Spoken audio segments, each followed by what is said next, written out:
and the frequency.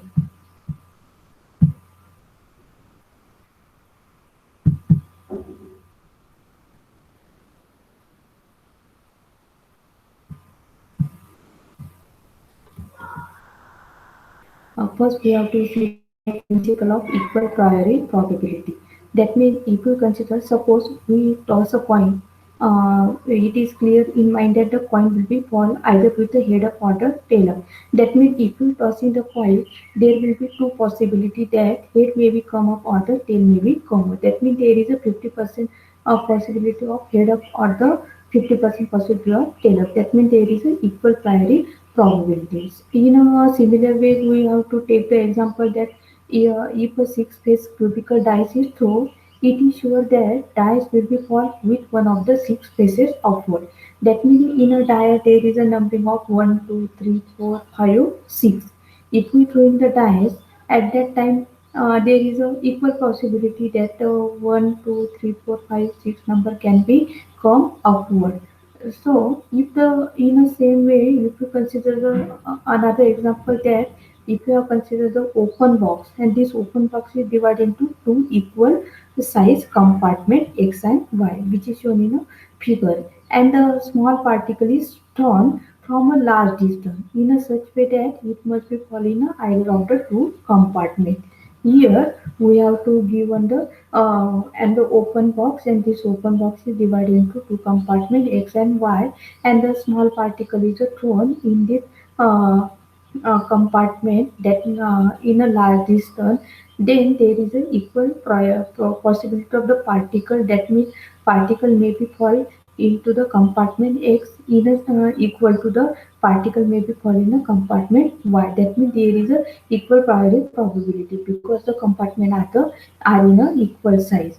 So then the probability of particle to fall into the compartment, that means we can mark x is equal to the probability that it may be fall into compartment mark y. That means there is an equal probability of the particle falling the these two compartment x and y.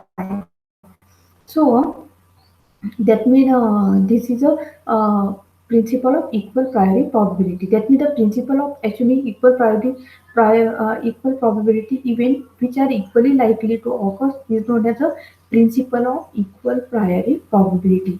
That means the probability of any event which can there is a equal possibility or equally like to occur is known as a principle of equal priority probability. That means if in above we have to take on two example in above. That means if, tossing a coin. That means there is an equal probability of the head may be come up or the tail may be come up. That means there is a this example is applicable for the equal priority probability. Then we have to see the what is the relationship between the probability and the frequency. So next point we have to see the probability and the frequency. Suppose the die is asymmetric. That means normally we have to use the die in a symmetry. But in this case, if you consider that the die is asymmetric by adding a little load by the wax to one of its faces, now all the outcomes are not equally like, and we cannot say that the probability at appearing of six spot, that means the six spot, that means is equal to 1 by 6. This condition is applicable only when the die is symmetrical. But in this case, we have to consider die is asymmetric. That means we have to adding the little load. That means by using the wax, we have to make the dies the asymmetry. When we use the dies asymmetry, then there is no probability that each spot will be appear in a 1 by 6 way. So for all such cases, we adopt a technique as a under. That means suppose we toss a coin, say n time. That means if we are tossing the coin n time and we find that here will be appear m times. That, and we introduce the term frequency of the event appear. That means f. And the formula of the frequency is f is equal to the number of tries in which head occur divided by the total number of tries. That means in this case we have to toss in the coin n time. In n time, n times head will be appear. So frequency f, according to this formula, frequency f is equal to number of time in which it occurs is m time, and the total number of times is m. So f is equal to m by n. Then, thus, if a coin is tossed 50 times, in a 10 of them the coin should heads. That means if you consider another example, that if you toss in the coin 50 times, in a 50 times the 10 times head will be appear. So the frequency of the event is 10 by 50 according to above formula. 10 by 50. That means the 10 in a 15 tossing 50 times tossing the coin, 10 times here will be appear. So substitute value in this formula. So we got 10 upon 50 is equal to 0.5. But classical definition of probability, that if we tossing the coin, then there is a 50% chance that head may be come up, and the 50% chance that means the tail may be come up. That means that there is a 50% probability possibility of the head or the tail may be come up. So according to classical definition of probability, the probability of occurrence of head is 0.5 or the 50%. Here we conclude that frequency is not the same as a probability. That means above situation we conclude that we got the frequency is equal to value of the frequency 0.2, and according to classical definition we have obtained the value of probability is 0 point or the 50%. That means we can conclude that the frequency is not same as a probability. Therefore, there must be the relationship between the frequency and the probability. That means there is a relationship between the frequency and the probability.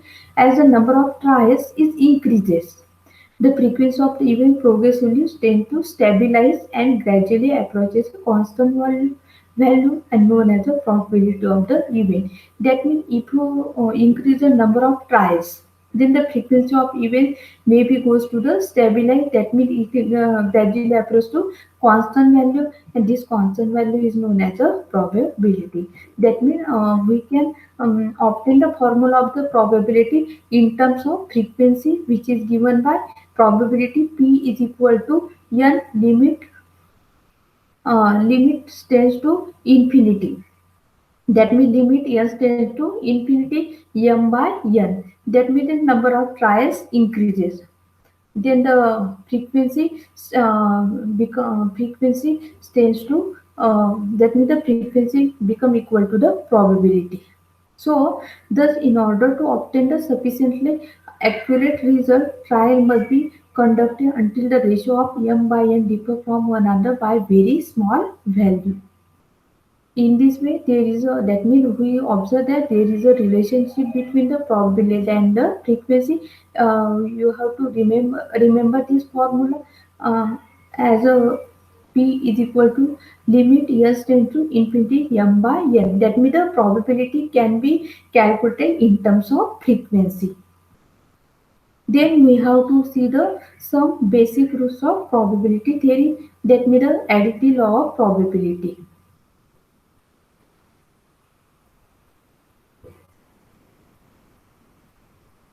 This is applicable to the mutually exclusive event. This is applicable to the mutually exclusive event. That means two or more events are said to be mutually exclusive if the occurrence of the one any one of them prevent the occurrence of the other. Such event never occurs simultaneously. That means in additive law of probability, that means if two or more events are said to be mutually exclusive if occurrence of one any one of the event which can be prevent the occurrence of the other. Such event is known as a that means mutually exclusive event. That means these two events cannot be occur simultaneously. This is the most important statement. Suppose if you take the example that consider two small non-overlapping region delta V1 and delta V2 in a box of volume V. Then a particle in a delta V1 rules out the possibility of its being present at the same instant in a delta V2 and the vice versa. Therefore, these two events are the mutually exclusive event.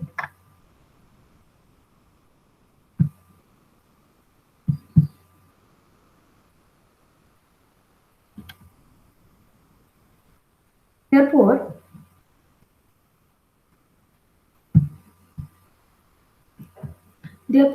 suppose in a n trial, the particle is found m times in a delta V1 and m2 times in a delta V2. That means the probability of finding the particle in two regions are P1 is equal to m1 upon n and P2 is equal to m2 upon n. That means here we have to consider the box.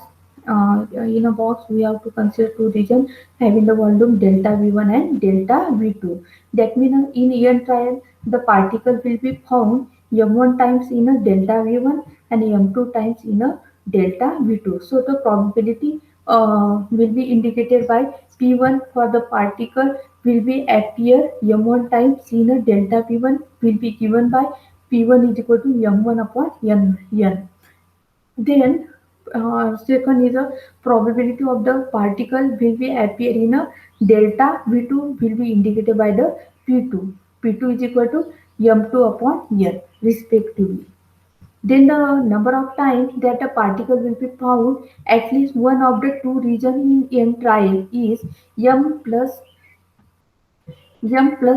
m1 plus m2. Here the probability will be given that means probability of delta v1 or delta v2 is equal to m1 plus m2 upon n. m1 plus m2 upon m. That means we can write m1 upon n plus m2 upon n is equal to p1 plus p2. This is a formula that means the particle can be found at least one of the two region in n trial. That means the particle may be found in the region delta v1 or the particle can be found in the delta v2 in n trial, and the probability is given by P in bracket delta V1 or delta V2 bracket complete is equal to P1 plus P2. So this law can be generalized to any number of mutually exclusive even which giving the probability say that P1 plus P1 comma P2 comma P3 up to the Pn. Then the probability that any one of them occurs is the sum of the probability of this event, that means which is given by summation I tends to 1 to n summation of P is equal to P1 plus P2 plus P3 up to the Pn. This is known as additive law of probability. This is a additive law of probability. And example on a additive law of probability is if a card is drawn from a well-shaped pack of 52 cards, then we have to calculate the probability for this card to be either a king or the queen. Either a king or a king. That means in above example, we see that we have to draw the card. From the well shuffle pack of the 52 card, we have to calculate the probability that the card is either the king or the queen. And as we know that in a 52 card of the pack, there is a total king card are the 4 and the total queen card are 4. Therefore, we have taken out one card out of the 52 card of the pack, so the total number of which an event can be occur n is equal to 52. But we want to draw the specific card. Here we have to draw the specific card, that means the king. And there are the four kings in a pack of the card. And therefore number of ways favorable to the first event m1 is equal to 4. That means in a pack of 52 cards, there are the four cards of the king. So, according to definition of the probability is probability of drawing a king is equal to P1 is equal to M1 upon N. M1 is a number of card of the king is 4 and divided by the total number of card in a pack is equal to 4 upon 52 is equal to 1 by 30. Therefore, number of way in which the second event, that means drawing a queen card, maybe that means in a pack of 52 card there will be 4 cards of the king. So we can write m2 is equal to 4 as there are 4 queen cards. So the probability of drawing a queen card is that means p2 is equal to m2 upon n is equal to 4 upon 52 is equal to 1 by 13. So in both the event which are mutually exclusive, that means the probability that the card drawn is either king or the queen is a p is equal to p1 plus p2 is equal to p1 we got 1 by 13 plus p2 is a 1 by 13 is equal to 2 by 13.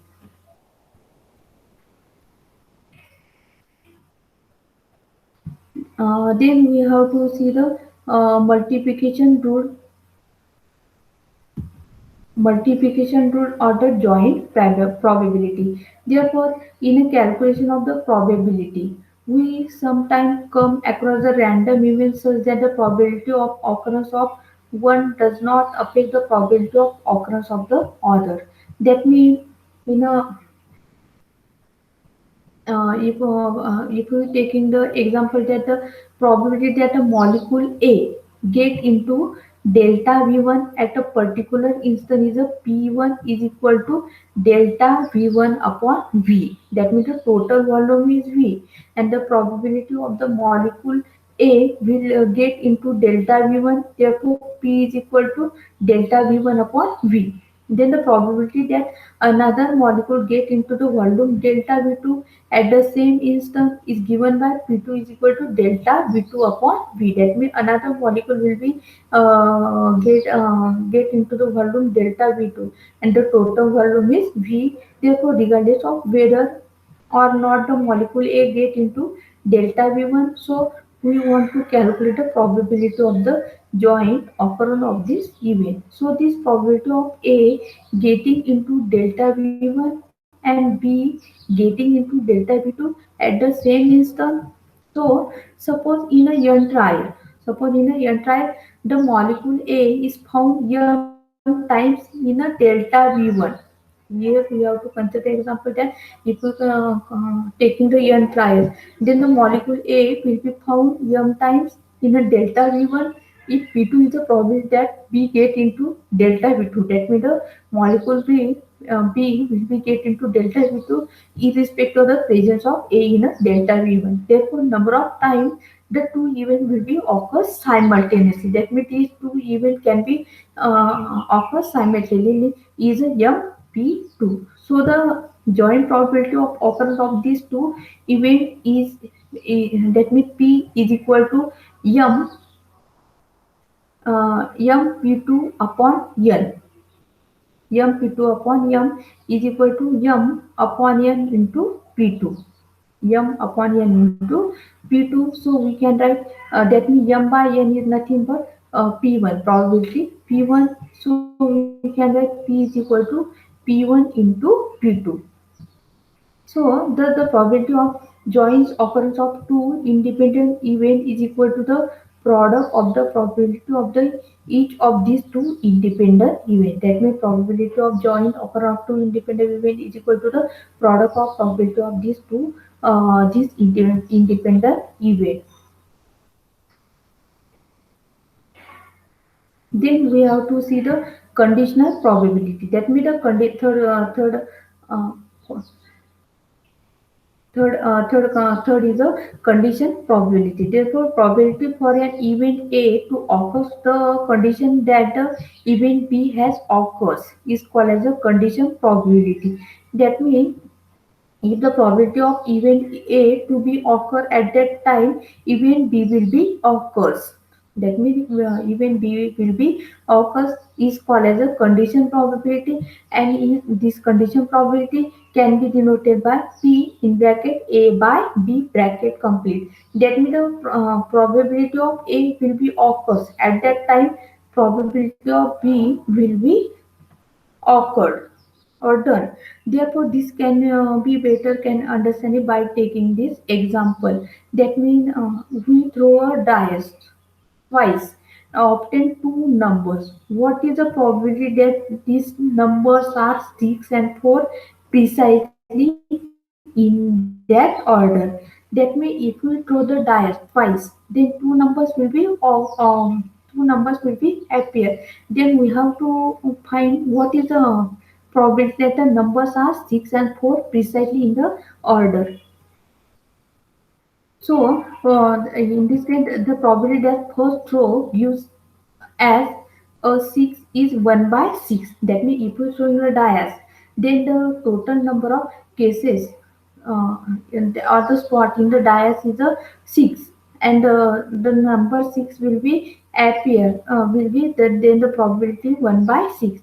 Then similarly the probability that second row gives a 4 is also 1 by 6. That means second number will be appear 4, then the probability will be 1 by 6. These two events are independent. These two events does not depend upon each other. They are independent. So we can require probability is equal to 1 by 6 into 1 by 6 equal to 1 by 36. Then we have to take in the another example that an urn contains 4 black and 3 white balls. What is the probability that on two successive draws, the ball drawn are the both the black? That means in this example that the on contain four black and three white balls. That means total balls in a urn are 7. Then we have to find the probability that on a two successive draws, the ball drawn will be both the black. So suppose the first ball drawn is a black, then the event is called as a, so suppose this event is we have to name it as a, so its probability is p of a is equal to, that means the total number of black ball is a 4, and total balls are 4 plus 3 means that means 4 black ball and 3 white ball. So the probability of A is equal to 4 by 7. This event is followed by the second event B, in which the second ball is drawn is also black. This is a condition. So an event is already realized or done. Then the ball remaining are 3. That means one black ball is drawn from the urn, then the remaining ball will be 3 black ball and 3 white, out of which the event B is taking place.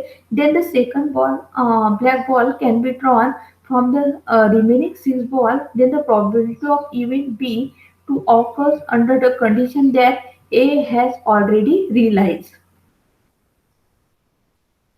is a P is P probability P, conditional probability of P B of A.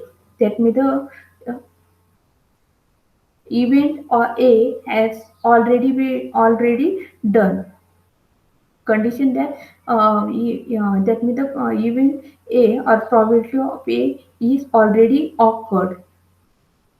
Therefore, condition probability of B of A is equal to 3 upon 3 plus 3 is equal to 3 by 6 is equal to 1 by 2. So the first event thus has effect on the probability of the second event. That means the probability of this composite event is in bracket a plus B is P in bracket A plus B is equal to P of A into P of B upon A, and P of A is given, we have to given 4 by 7, and conditional probability of P of B of P in bracket B upon A is equal to 1 by 2 is equal to 2 by 7. So in this lecture we have to see what is the relation between the probability and the frequency. Then what is the relation between the probability and the frequency. Then we have to taking some example on the probability. Thank you.